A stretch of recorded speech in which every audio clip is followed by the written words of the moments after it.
diagrama básico do aprendizado. Agora vou procurar explicar como o aprendizado funciona. Vou usar um diagrama de aprendizado supervisionado, que é de longe o mais importante. Porém, mais à frente vou explicar também os outros tipos de aprendizado. Esse talvez seja o conceito mais importante do curso, e mesmo que o diagrama não fique totalmente claro para você, estaremos voltando a ele repetidas vezes durante o curso. Temos uma base de dados criada artificialmente que simula uma coleção de 500 observações de características de tumores obtidas a partir de imagens digitalizadas, como dimensões, densidades e outras características, como idade do paciente, seio, etc., que são nossos atributos. E a variável de saída, o target, que nos diz se este é um tumor maligno ou não. Nosso objetivo é desenvolver um modelo, o algoritmo, que aprenda com esses atributos a identificar tumores malignos. Nossa base de dados contém as observações de entrada X, que são as características dos diversos tumores, e as saídas Y, isto é, se um tumor é maligno ou não. Por exemplo, X nesse caso é o conjunto de observações idade, menopausa, etc. Isso é um vetor matematicamente falando. E Y é o resultado, maligno ou não. A primeira coisa a fazer é separar nossa base de dados em um conjunto de treinamento e um conjunto de testes, digamos tomando 70% e 30% das observações respectivamente. Note que a base de dados está separada em 3 partes, com as observações de treinamento, amarelo, as observações de teste, vermelho, e um conjunto adicional em azul, que seriam novas observações para as quais o modelo desenvolvido vai determinar o resultado, maligno ou não.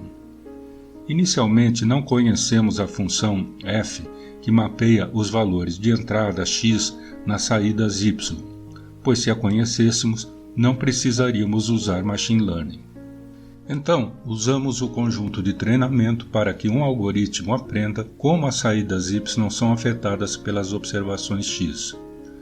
Nosso algoritmo vai aos poucos aprendendo a associar os indicadores de tumores com as respectivas saídas.